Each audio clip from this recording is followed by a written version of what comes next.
안녕하십니까. 네, 저희 오늘 자료 31페이지 중간 약간 밑에 임차권부터 볼 차례입니다. 자, 여기 이제 들어가기 전에 한 말씀만 드리면, 많은 경우에 듣기만 하는 거는 자기 게 안 됩니다, 여러분. 듣기만 하는 건. 그러니까 외울 거 외워주시고, 그 다음에 읽으셔야 됩니다. 그리고 읽으실 때 항상 저희 자료 나가고 있는 거 있죠. 네, 그거 같이. 그리고 그 부분이 좀 애매하다 하면은 우리 밴드에 해설 강의가 올라오니까 그것까지 같이 이렇게 해가지고 공부를 해주시면 되겠습니다. 그 다음에 이제 여러분 제가 양해 말씀 드리고, 잠깐만 카페를 통해서 공부하시는 인강생분들도 있기 때문에 그분들께 한 두어 마디만 말씀드리겠습니다. 그래서 인강 들으신 분들 같은 경우는요, 두 가지를 조금 이렇게 유념을 해주시면 좋겠습니다. 인강 같은 경우에는 수업을 빠지기가 상대적으로 더 쉽다. 상대적으로. 그러니까 댓글 같은데 출석한다라는 식으로 생각을 해가지고요, 거기다가 이제 댓글 같은 거 달게 되면 의무적으로 좀 달다 보면은요, 매번 듣게 되는 꾸준함을 유지할 수가 있고요. 그다음에 한 가지만 또 말씀드리고 싶은 것은, 이제 소통이 잘 안 되니까 궁금하신 거 있으면 언제든지 댓글로 질문하시라는 거. 그러면 제가 늦어도 일요일까지, 주말까지는 해가지고는요, 꼭 답변을 해드릴 테니까. 물론 공부에 관한 것만입니다. 공부에 관한 것. 그래서 소통을 조금씩 이렇게 해주시면 훨씬 더 도움이 될 거다라고 말씀드리겠습니다. 자, 이제 진도 나가겠습니다. 임차권 보시면은요, 의 나와 있습니다. 의 보기 전에 거기 제일 위에 618조 다시 한번 읽어보겠습니다. 임대차의 의. 아니요, 여러분, 제가 말씀드렸지만 지금 책을 말하는 게 아닙니다. 책을 말할 때는 페이지 618조 이렇게 들려도 제일 위에, 우리 31페이지 제일 위에 가면 임대차의 의의가 나와 있죠. 618조에가 제일 꼭대기에. 임대차는 당사자 일방이 상대방에게 목적물을 사용 수익하게 할 것을 약정하고, 상대방이 이에 대하여 차임을 지급할 것을 약정함으로써 그 효력이 생긴다. 이게 618조 임대차의 의의가 되겠습니다. 다시 밑으로 오셔가지고 이번에 임차권은 임대차 계약에 기하여 임차인이 가지는 각종의 권능을 모아서 부르는 이름이다. 그중 가장 핵심적인 권능은 임대인에 대하여 목적물의 사용 수익을 청구하는 것에 있다. 그러니까 임차권 같은 경우에는 임대인에 대한 사용수익 청구권을 이야기합니다. 더 줄이면 그냥 사용수익권, 채권적인 이용권, 이렇게 생각하시면 되겠습니다. 그 반면으로 임대인은 임차인이 그 목적물을 사용하는 것을 보장하여 줄 의무를 부담한다. 그러므로 일반적으로 임대인이 목적물을 임차인에게 인도하여 준 경우에는 그가, 즉 임대인이 목적물의 소유자이고, 여기 잘 의미 알아보십시오. 또 소유자로 남는 한, 또한 타인에게 용익물권을 설정하여 주지 않는 한에서는 임차인의 목적물 사용은 보장된다고 할 수가 있다. 다시 생각을 해보면, 자, 임대인이 소유자가 바뀌어버렸다. 그러면 어떻습니까?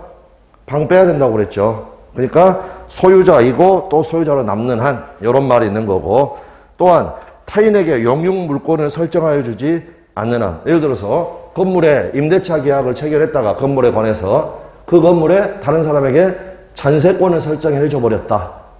물권자가 생겨버렸다. 그 물권자가 나가라 하면은 나가야 된다라는 거, 그 내용을 이야기를 합니다. 즉, 양가로 2번 채권적 이용권의 한계. 임차권은 채권으로서 위와 같은 의무는 임대인만이 지는 것이고, 임차인이 그 이행을 다른 사람에 대해서는 청구할 수는 없죠. 이게 채권이니까. 그러므로 임대인이 원래 목적물의 소유자가 아니었든지, 또는 임대인이 소유권을 제3자에게 양도한다든지 하는 경우에는 진정한 소유자라든지 또는 바뀐 새로운 소유자, 그 임대차 사실을 알고 있었더라도 임차인에 대하여 물건을 자신에게 반환할 것을 청구할 수가 있고, 임차인은 임차권이 있다고 해서 이것을 거부할 법적인 힘은 없다라는 것. 여기에 임차권이 임대인에 대하여만 주장할 수 있는 채권이기 때문에 가지게 되는 약점이 있다. 물론 임차인이 소유자로부터 권리 행사를 당하면 너 나가라 하면 그는 자신의 채무자인 임대인에 대하여 채무 불이행을 이유로 손해배상을 청구할 수 있는 건 당연합니다. 그러나 목적물의 사용수익이라는 원래의 계약 목적은 이미 달성할 수 없고 결국 금전에 의한 사후적인 처리로서 만족받을 수밖에 없는 것이다. 이게 채권의 한계죠. 결국 채권은 완전한 권리가 아니다라는 거 다시 한번 봐두시면 되겠습니다. 그 다음에 3번 부동산 임차권의 대항력 아주 중요한 부분이죠. 자, 조문은 일단 넘어가고요. 그 밑에 양가로 1번에 의까지 내려오십시오. 민법은 임대차 목적물이 부동산인 경우에는 특칙을 둬가지고 임대인은 당사자 간의 반대 약정이 없으면 임차권 등기를 해 주어야 하고 그 등기가 이루어지면 그때부터 제3자에 대하여 효력이 생긴다고 정하고 있다. 임대인에 대해서뿐만 아니라 다른 사람에 대해서도 이것은 부동산 임차권의 중요성에 비추어 이를 보다 잘 보호하기 위하여 등기를 요건으로 임차권을 채무자인 임대인 이외의 제3자에 대하여도 주장, 관철할 수 있는 법적 가능성을 보장한 것이다. 이거를 뭐라고 부르느냐? 부동산 임차권의 대항력. 제3자에 대해서도 효력이 있는 것, 이거를 대항력이라고 하고 아주 중요한 부분이죠. 자, 그래서 대항력이 뭔가 대충 감은 잡았으니까 다시 이제 위로 가셔가지고 그 조문들을 보시면 됩니다. 아주 중요한 조문들입니다. 621조 임대차의 등기이랑 부동산 임차에는 당사자 간의 반대 약정이 없으면 임대인에 대하여 그 임대차 등기 절차에 협력할 것을 청구할 수 있다. 등기를 청구할 수 있다는 겁니다. 이항 부동산 임대차를 등기한 때에는 그때부터 제3자에 대하여 효력이 생긴다. 자, 그런데 1항에서 보시다시피 당사자 간에 반대 약정이 없으면 등기를 청구할 수 있는 겁니다. 그런데 자기 물건을 빌려주는 사람은 빌려 쓰는 사람의 지위가 강해지는 걸 좋아하지 않습니다. 그러니까 많은 경우에 반대 약정을 답니다. 그러면 임차인으로서는요, 아쉬우니까 물건을 써야 되니까 반대 약정에다가 그냥 도장을 찍어 버린다라는 겁니다. 그래서 그 622조부터 밑에 나와 있는 부분들이 아주 또 중요합니다. 자, 그럼 다시 한번 정리를 해보면 임차권은 채권입니다.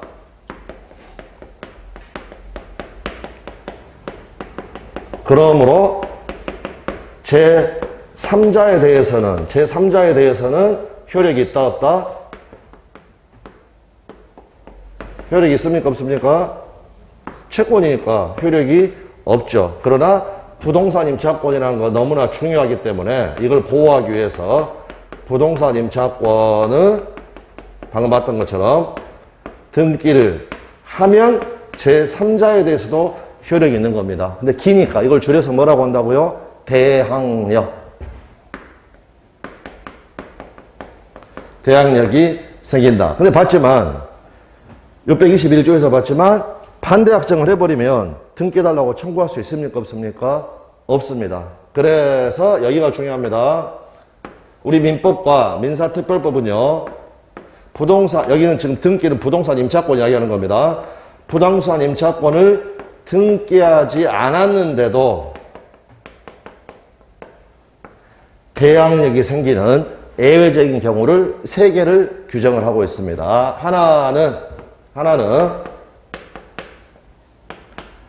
토지 임대차에서, 좀 더 조문 읽어보면 다 확인됩니다. 토지 임대차에서 임차권을 등기하지 않았어도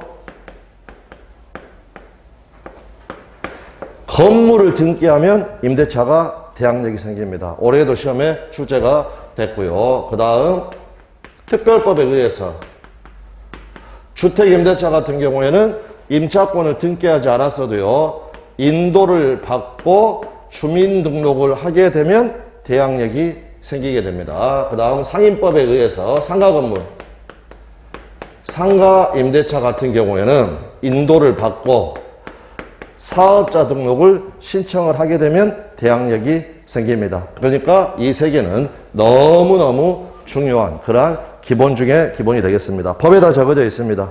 자, 그래서 거기 629조를 읽어보면 건물 등기 있는 차지권의 대항력, 차지권이 토지 임차권을 줄인 말입니다.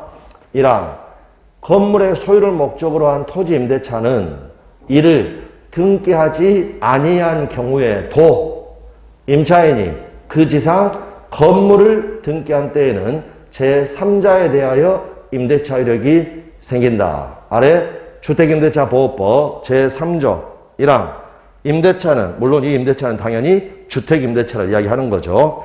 그 등기가 없는 경우에도 임차인이 인주, 주택의 인도와 주민등록을 마친 때에는 그 다음 날부터 제3자에 대하여 효력이 생긴다. 이 경우 전입신고를 한 때에 주민등록이 된 것으로 봅니다. 다음, 상인법 3조 1항, 임대차는 그 등기가 없는 경우에도 임차인이 건물의 인도와, 여기 법을 다 읽지는 않겠습니다. 부가가치세법 등에 따라서 바로 밑으로 내려오시면 사업자 등록을 신청하면 그 다음날부터 제3자에 대하여 효력이 생긴다. 그래서 다시 한번 여기는 너무 중요한 거니까 임차권은 채권이기 때문에 원칙은 제3자에 대해서는 효력이 없다. 그런데 예외를 인정을 해가지고 부동산 임차권은 등기를 하게 되면 제3자에 대해서 효력이 생기게 된다. 대항력이 생기게 된다. 그런데 부동산 임차권은 너무 중요하기 때문에 우리 민법은 이를 등기하지 않았을 때에도 대항력이 생기는 경우를 세 가지를 두고 있다. 하나는 민법 622조에 의해서 건물 등기. 다른 건 특별법, 주임법, 상인법 3조에 의해서 인도와 주민등록, 인도와 사업자 등록, 이게 있으면 대항력이 생긴다라고 이야기를 합니다. 그러면 이제 이 경우에는 대항력이 있으니까 주인 바뀌어도 쫓겨난다, 안 쫓겨난다? 쫓겨나지 않는다. 그래서 이러한 경향을 뭐라고 부르느냐? 부동산 임차권의 물권화 경향이다 라고 부릅니다.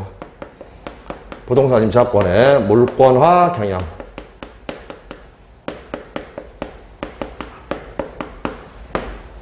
시험에 나오는 표현은 아닌데 이제 기본서 같은 데는 나오는 그러한 표현입니다. 물권자는 주인 바뀌어도 안 쫓겨난다고 그랬죠. 그래서 이거를 부동산 임차권의 물권화 경향이다 라고 이렇게 부릅니다. 자, 봐두시면 되겠고. 그러면 결국에는요, 이거 한 가지 여러분 지금 알아두셔야 됩니다. 자, 등기된 부동산 임차권은 물권이라는 겁니까? 채권이라는 겁니까? 여기 제목을 보시면. 여기요, 만약에 요즘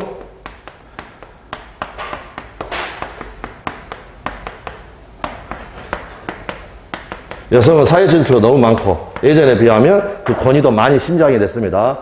여성의 남성화 경향, 여자라는 겁니까? 남자라는 겁니까? 여자라는 거죠. 부동산 임차권의 물권화 경향, 물권이라는 겁니까? 채권이라는 겁니까? 예, 본질은 채권입니다. 본질은 채권.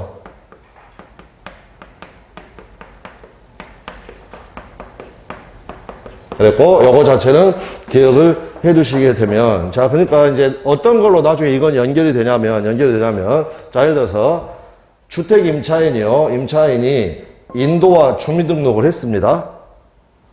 들어가가지고, 살면서 동사무소에 가가지고 전입신고를 했다. 근데, 그러면 대항력이 생깁니다. 대항력이. 그런데 어떤 경우들이 있냐면, 이 친구들이 자기의 지위를 강화하기 위해서 전세권 등기를 하는 경우가 있습니다.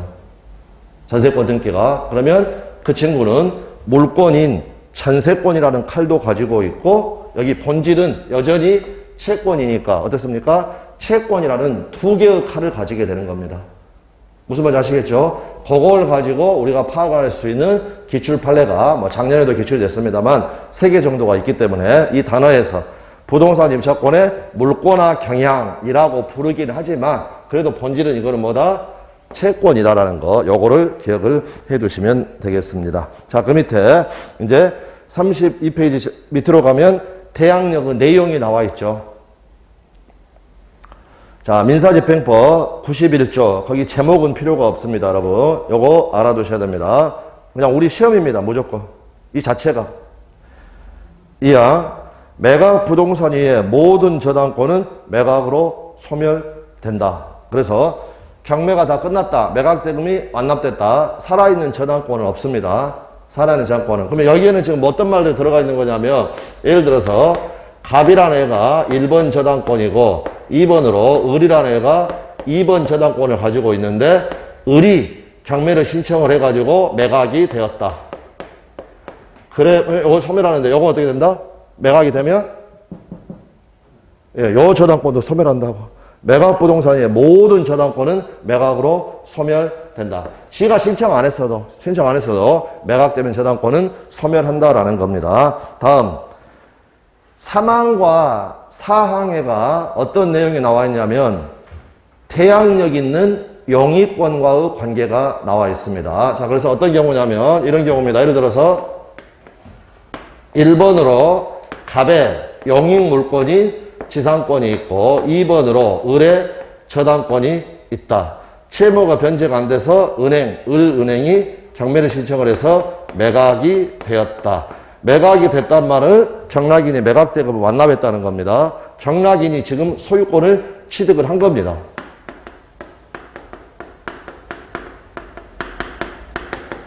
그럴 때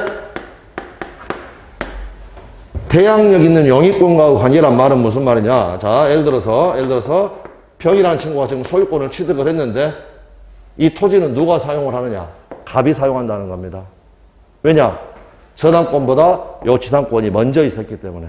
그러니까 결국에는 이 경락인은 지상권의 부담을 떠안고 소유권을 취득을 하게 된다. 근데 반대로 만약 을의 저당권이 먼저 있었고 2번으로 갑의 지상권이 있었고 그런데 이 저당권이 실행이 돼서 매각이 됐다. 그럼 이거는 저당권보다 그 뒤에 지상권이 설정됐죠. 됐습니까? 그러면 요 지상권은 같이 소멸합니다. 법에 적어져 있습니다. 사망, 지상권, 지역권, 전세권 및 등기된 임차권은 저당권, 압류채권, 가압류채권에 대항할 수 없는 경우에는 매각으로 소멸된다. 순위가 뒤처지면, 저당권보다 순위가 뒤처지면 매각으로 소멸된다라고 규정을 하고 있습니다. 사항, 제3항의 경우 외의 지상권, 지역권, 전세권 및 등기된 임차권은 매수인이 경락인이 즉 인수한다. 떠안게 된다. 그래서 거기 사항이 요거를 이야기를 하는 거죠. 이러한 지상권은 인수됩니다. 인수주의.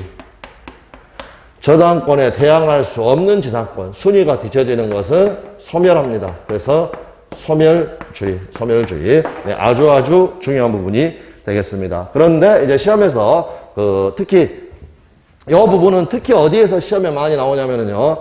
특별법, 주임법. 여기서 시험에 많이 나옵니다. 한 가지 주의해야 될 건 뭐가 있냐면 이런 경우가 있을 수 있습니다, 여러분.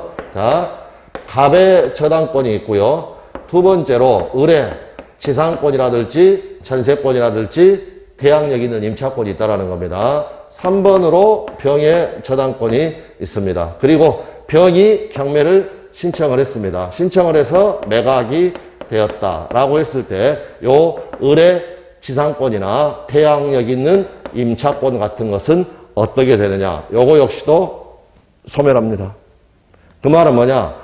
신청한 사람을 기준으로 해가지고 순위를 따지는 게 아니라 그 부동산에 있는 최선순위 저당권.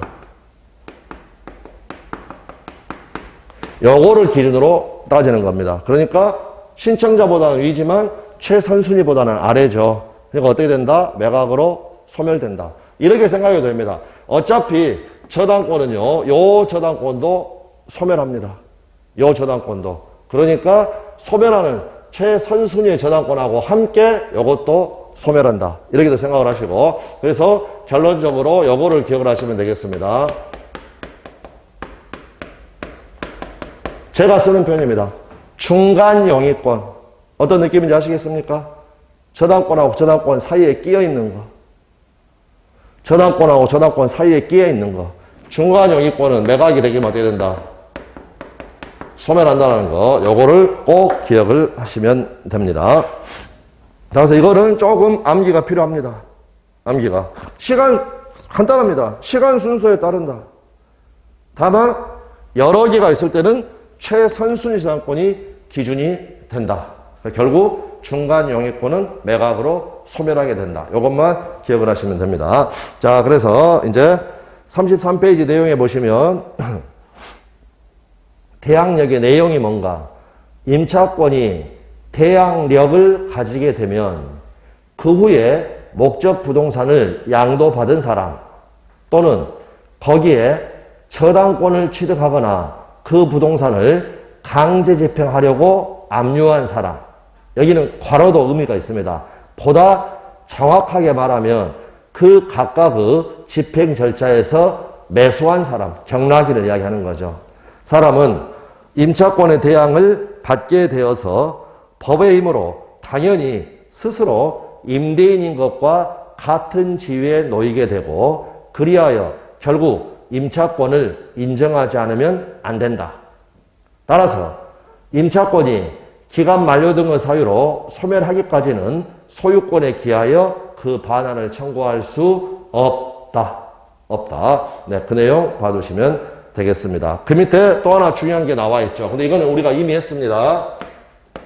갑소유 부동산에 을이 전세권을 취득을 했다. 그 상태에서 목적물이 양도돼가지고 병한테 소유권이 넘어갔다. 그럴 때 갑은 빠져나간다고 그랬습니다. 전세금 반환 채무도 병이 부담한다고 그랬죠. 똑같은 겁니다. 자, 갑소유의 주택을 을이 임차해가지고요. 대항력을 갖췄습니다. 인도를 받고 주민등록을 마쳤다. 대항력이 생겼죠. 이 상태에서 병한테 소유권이 양도가 되었다. 그러면 역시 갑은 빠져나가는 거니까 보증금 반환 채무는 누가 부담한다? 병이 부담을 한다. 주임법에서 너무너무 많이 나오는 핵심 내용이 되겠습니다. 근데 특별할 건 없죠. 우리가 전세권에서 이미 공부를 했으니까. 자, 그래서 마지막 세 줄 읽어봅니다. 그리고 또 중요한 것은 그 새로운 소유자는 이제 자신이 임대인이 된 것이어서 임차권이 소멸하는 경우에 원래의 임대인이 부담하였을 것인 의무, 예를 들면 보증금의 반환 채무도 부담하게 되고 원래의 임대인은 이를 부담하지 않는다는 점이다. 네, 그 내용 아주 중요하니까 확인을 해 두시면 되겠습니다. 자, 이렇게 해서 이제 저희가 용의권까지 좀 살펴봤고요. 다음 장에 가게 되면 계약의 무효가 나옵니다. 계약은 무효. 그래서 이제 지금부터는 어디로 들어가느냐? 민법 총칙 파트로 가게 됩니다. 자, 그래서 제1절의 제목을 보시면 계약의 성립 과정에서의 고장. 1번 계약의 성립 과정에서의 고장을 개관을 해보는 겁니다. 그런데 미리 말씀을 드리면은요, 여기 성립 과정에서 문제가 있는 경우도 있고요. 그 다음에 내용 자체가 문제가 있는 경우도 있습니다. 뭐 예를 들어서 청부살인하는 계약을 체결했다. 그러면 내용 자체가 지금 사람을 죽이는 겁니다. 그러면 그건 내용에 문제가 있죠. 무슨 말 아시겠나요? 네, 그래서 그런 내용이 지금 적어져 있는 겁니다. 자, 양가로 1번. 우리는 지금까지 계약이 유효하게 성립하고 그 계약상의 채권이 채무자의 임의적인 이행에 의하여 소멸하는 과정을 뒤쫓으면서 검토해 왔습니다. 그러나 모든 계약이 이와 같은 정상적인 과정을 밟는다고 말할 수는 없죠. 우선 채무자가 그 계약상 의무를 스스로 이행하지 않는 경우도 있죠. 채무 불이행의 경우도. 이러한 경우의 법률 문제는 물론 계약이 유효하게 성립된 것이 전제가 된다. 제가 이걸 좀 천천히 읽었죠. 좀 이따 다시 한번 말씀을 드릴 겁니다. 양가로 2번. 계약의 성립 과정에서의 고장. 계약을 둘러싼 이러한 고장은 일단 유효하게 성립한 계약을 당사자들이 이행하여 가는 과정에서만 발생하는 것은 아니다. 물론 그보다 수는 적다고 하더라도 계약이 과연 유효하게 성립되었는가? 보다 구체적으로 말하자면 애초에 그 계약의 내용대로 법률 효과가 발생하려면 어떤 조건이 갖추어져야 하는가가 문제되기도 한다. 계속 읽어보면 감이 옵니다. 예를 들면 아직 만 19세가 안 된 미성년자 소유의 부동산을 매수를 하려면 누구와 어떤 절차를 거쳐 계약을 체결하여야 하는가? 실제로는 가로죠. 그러한 적법한 절차를 밟지 않고 미성년자로부터 부동산을 매수하는 계약이 체결된 경우 그 계약은 과연 유효한가 하는 형태로 문제가 제기가 될 것입니다. 또는 공무원에게 부정한 청탁을 하면서 이 일을 잘 처리해주면 일정한 액수의 돈을 주기로 약속한 경우에 나중에 약속대로 그 돈의 지급을 청구할 수 있는가 등의 문제 등이 발생하게 된다는 겁니다. 양가로 2번, 방금 제가 칠판에 적었던 거, 과정 고장과 내용 고장. 이와 같은 계약의 유효한 성립을 둘러싼 법률 문제는 다시 둘로 나눌 수가 있다. 하나는 계약이 성립하는 과정에 문제가 있었던 경우이고, 다른 하나는 계약의 내용에 문제가 있는 경우이다. 예를 들면 미성년자와 계약을 하거나 상대방으로부터 사기를 당한 경우가 전자, 즉 과정에서의 고장에 해당하고, 이건 내용 자체는 문제가 없으니까. 대가를 받고 사람을 살해할 것을 약속을 하거나 첩살림을 하는 대가라고 매월 100만 원씩을 주기로 약속하는 경우가 후자, 즉 내용에 문제가 있는 경우에 해당하게 된다는 겁니다. 양가로 3번. 이 절에서는 그 중에서 계약의 성립 과정을 둘러싸고 발생하는 각종의 고장 중 중요한 것에 대해서 민법이 규율하는 내용을 중심으로 살펴보겠습니다. 그런데 양가로 3번 논의에 전제해가지고요, 계약의 성립, 존재 이런 표현이 나와 있습니다. 자, 이거는 뭘 이야기를 하느냐? 자, 그냥 한번 생각해봅니다, 여러분. 자, 예를 들어서 감남하고 을려가 애인 사이인데요. 애인 사이인데 이제 크리스마스가 다가오니까 올해 12월 24일 저녁 6시에 가령 신사파출소 앞에서 만난 다음에 둘이 만나서 데이트를 하기로 했습니다. 그런데 이 친구들은요, 12월 25일 날, 그 다음날 둘이 헤어졌습니다. 헤어졌다. 왜 헤어졌느냐라고 봤더니 요 약속 장소에서 만나지를 못해가지고 둘이 대판 싸운 겁니다. 대판 싸웠다. 그런데 내용을 들어보니까 요 을이라는 여자친구가 은평구 신사동에 삽니다. 그래서 요 남자친구는요, 당연히 은평구 신사동 여기서 만나기로 한 걸로 알았습니다. 아니, 여자친구 모시러 간 거죠. 그랬더니 여자친구는 오랜만에 기분 좀 내기 위해서 강남구 신사동 거기를 지금 약속 장소로 생각을 했던 겁니다. 이게 둘이 싸울 일입니까? 아닙니까, 여러분? 둘이 약속은 있었나요? 다시요. 갑하고 을하고 이제 친구 사이인데 갑이 노트북을 하나를 가지고 있습니다. 그리고 새 노트북을 장만을 하려고 합니다. 이제 중고 노트북이라는 거죠. 자, 그런데 을이 계속해서 이것을 관심을 가지고 있습니다. 관심을 가지고 있다. 드디어 갑이요, 새 노트북을 사기로 결심을 했습니다. 그래서 내 친구가 내 노트북에 관심을 가지고 있으니까 다른 녀석한테 주느니 친구한테 파는 게 낫겠다. 그래서 갑이 을한테요. 얘가 유학생 출신입니다. 그래서 내가 소유하는 그 노트북을 100달러에 살래? 라고 했더니 을이 오케이 내가 100달러에 매수할게 라고 둘 간에 합의를 했다라는 겁니다. 그런데 알고 봤더니요 을은 둘 다 유학생인데 을은 홍콩 유학생이고요 홍콩 갔다 온 놈입니다. 얘는 미국 유학생입니다. 그래서 답은 미국 달러로 100달러를 생각을 하면서 매도 청약을 한 겁니다. 거기에 대해서 을은 갑에게 홍콩 달러로 100달러에 매수하겠다라는 의사표시를 한 겁니다. 둘 간에는 매매 계약이 있습니까? 없습니까? 계약이 성립하려면 청약과 승낙 의사표시가 합치돼야 됩니다. 합치되려면 주관적 합치, 객관적 합치. 객관적 합치라는 것은 내용이 일치가 돼야 됩니다. 내용이 일치됩니까? 안 됩니까? 안 됩니다. 불합치. 불합치니까 계약은 성립했습니까? 안 했습니까? 계약 자체가 있습니까? 없습니까? 없습니다. 계약 자체가.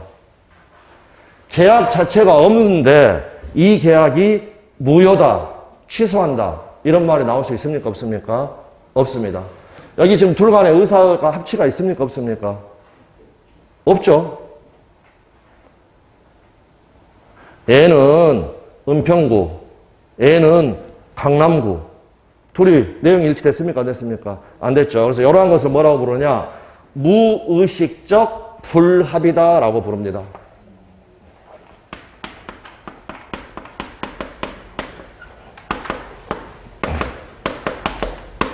당연히 우리 시험에 2번 나왔던 거고 그 다음에 당연히 오늘 자료를 보면 OX 문제가 다 들어가 있는 겁니다. 다 들어가 있는 거. 그래서 무의식적 불합의 스스로 지금 이걸 인식을 못하고 있습니다. 인식을 못하고. 그러나 불합의니까 계약은 성립했다 안 했다? 성립하지 않았다. 취소 문제라는 건 발생한다 안 한다?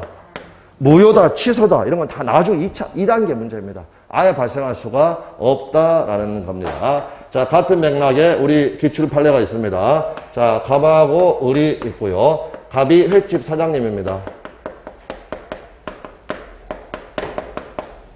을은 고객. 자, 여러분 이제 을이라고 생각을 하고요. 자, 코로나 상황은 지금 아니라고 가정을 하고 코로나가 끝났습니다. 오랜만에 친구들 한 10명 정도 만나기로 했습니다. 너무 반갑죠. 자, 그래서 횟감을 고릅니다. 그래서 횟감에서 이제 광어 1마리 골랐고요. 광어 2마리 골랐습니다. 너무 오랜만에 만났으니까 그냥 진탕 마시자는 겁니다. 배 터지게 먹고 배 터지게 마시자. 그래서 우럭 1마리, 우럭 2마리 이렇게 총 4마리에 대해서 매매 계약을 체결하기 위해서 지금 횟집 사장님하고 교섭을 하고 있는 그러한 단계입니다. 그랬더니 횟집 사장님이 뭐라고 하냐면 다른 건 다 좋은데 요 우럭일은 잘못 고르셨네요. 우리가 봤을 때는 싱싱한데 왜 그러십니까? 라고 했더니 이제 탱크에서 그러니까 차에서 수족관 탱크로 옮기는 과정에서 우럭일이 잠깐 바닥에 떨어졌다. 바닥에 떨어졌는데 그 녀석이 바닥에 떨어진 걸 몰라가지고 한 10분 정도 방치가 됐고 나중에 발견해서 여기 수족관에다 집어넣었다라는 겁니다. 그러다 보니까 3마리면 충분하다 라고 해가지고 이 3마리에 대해서 매매 계약을 체결한 겁니다. 되겠습니까? 자, 그 다음에 찝찝한 생각이 듭니다. 뭐가 찝찝한 생각이 드느냐? 얘가 지금 맛이 같다는 소리를 들었는데 회차가지고 요 2개가 바꿔치기 되면 우리는 알아볼 수 있나요? 없나요? 없죠. 그래서 이 3마리에 대해서 매매 계약을 체결하면서 특약을 갑니다. 우럭일은 절대로 우리 밥상에 올리지 마라. 이 말은 매매 대상에서 제외하는 특약을 했다라는 겁니다. 그러니까 만약 이거를 계약서를 썼다면 요 3마리가 광어 1, 광어 2, 우럭 2 애들이 이제 매매를 해가지고 계약서가 적어져 있고 아래가 특약사항 우럭 2는 매매 대상에서 제외한다라고 되어 있었다. 근데 알고 봤더니 이 횟집 사장님이 사기꾼이에요. 사기꾼. 우리가 골랐던 요 우럭 1이 가장 싱싱한 거였습니다. 제일 맛있는 놈. 근데 우리는 뜨내기였고 요 우럭 1은요 횟집 사장님이 단골 주려고 찜해 놓은 거. 어떤 상황인지 아시겠나요?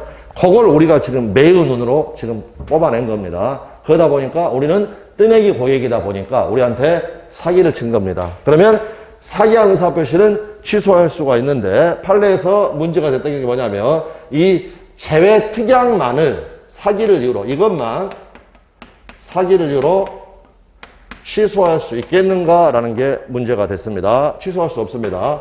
취소할 수 없다. 자, 그런데 첫 번째 고등법원은요 이 제외 특약만을 사기를 이유로 취소할 수 있다고 그랬습니다. 그래서 어떻게 버렸느냐, 요것 자체에 취소를 인정을 해가지고 이거는 내 필지의 토지에 대해서 매매계약이 체결되었다라고 고등법원은 인정을 했다. 그랬더니 대법원에서는 제특약만을 기망을 이유로 취소할 수는 없다라고 이야기를 한 겁니다.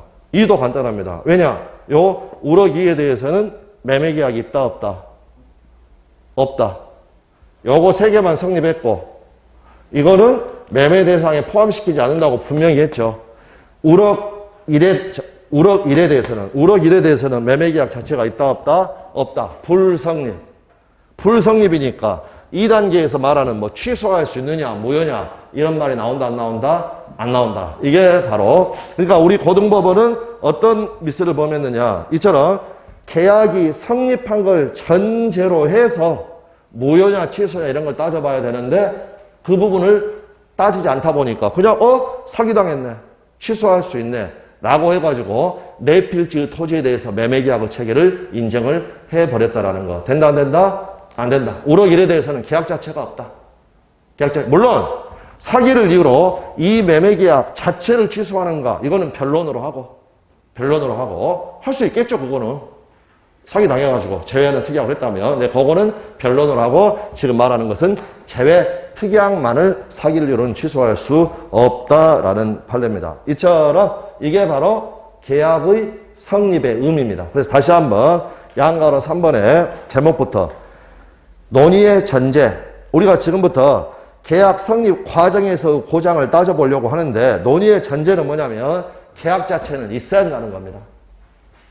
그게 계약의 성립, 가로 전제라고 되어 있습니다. 자, 내용 확인해 봅니다. 계약의 성립 과정에서 고장에 관한 설명들은 모두 계약이 일단 성립하여 존재하는 것을 전제로 한다는 거. 즉 1단계가 통과된 것을 전제로 해가지고 유효냐 무효냐 취소할 수 있느냐라는 걸 따진다라는 거.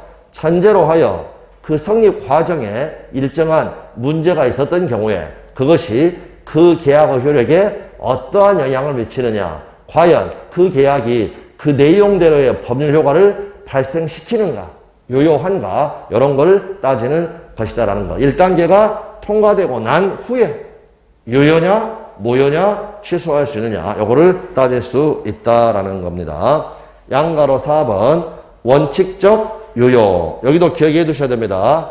일단 계약의 성립이 인정되면 그 계약은 원칙적으로 그 내용대로의 법률 효과를 발생시키는 것으로, 즉 유효한 것으로 다루어진다. 그러니까 뭐 예를 들어서 갑과 을이 매매계약을 체결했다. 그리고 갑을한테 소유권을 넘겼다. 다시 을이 병하고 매매계약 체결했다. 그리고 을이 그 매매에 따라서 등기를 넘겼다. 특별한 말이 없으면 그 매매계약은 전부 다 어떻다는 걸 전제로 한다고요? 유효한 게 원칙입니다. 유효한 게 원칙. 자, 그 다음 부분. 뒤집어 말하면 특히 소송에서 일단 계약의 성립이 인정되기만 하면 이제는 그 계약이 애초 무효라고 또는 후에 효력을 상실하였다고 주장하는 사람이 그 무효가 되는 사유를 주장하고 증명하여야 한다. 이하에서 살펴보는 계약의 성립 과정이나 내용에 있어서의 고장들은 이와 같이 계약의 무효를 주장하는 사람 쪽에서 주장하고 그 요건 사실의 존재를 증명하여야 하는 사유로서 의미가 있는 것이다. 그래서 가로가 중요한 겁니다. 무효 사유는 무효 주장자가 증명하여야 된다. 무조건 암기되어 있어야 됩니다. 무효 사유는 무효 주장자가 증명하여야 된다. 그래서 다시 한번 정리해 보겠습니다.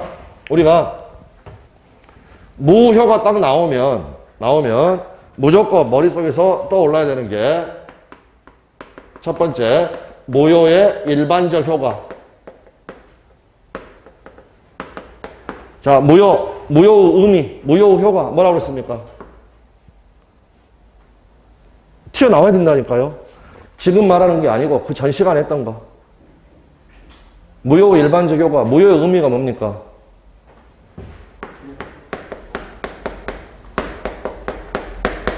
이행하기 전이면 무효니까, 채무 자체가 없으니까 이행할 필요가 없다.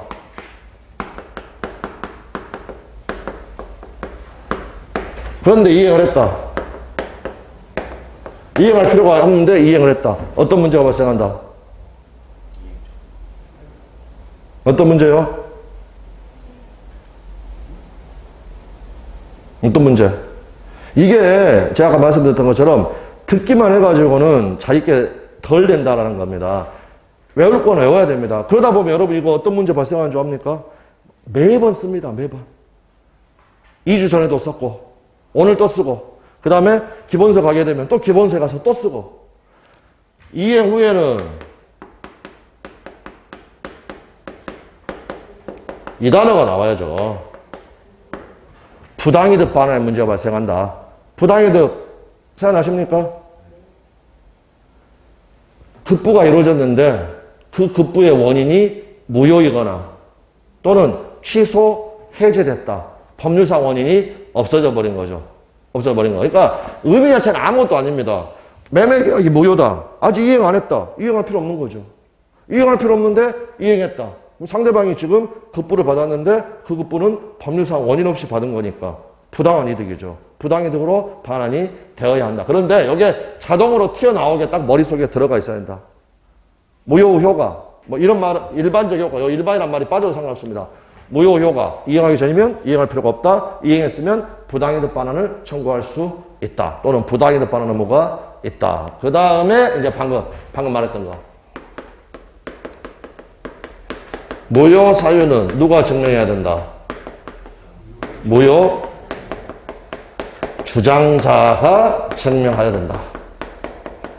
무효 사유. 무조건 외워줘야 됩니다. 그래서 제가 이제 증명 책임이 나오게 되면 첫 번째 추정이라는 단어, 이걸 가지고 해결하는 방법. 그 다음에 법 조문의 구조.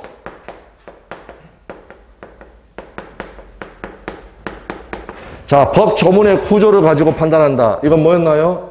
본문은 누가 증명한다? 본문은 주장자, 주장하는 사람이. 단서에 적어져 있는 건 다투는 사람이.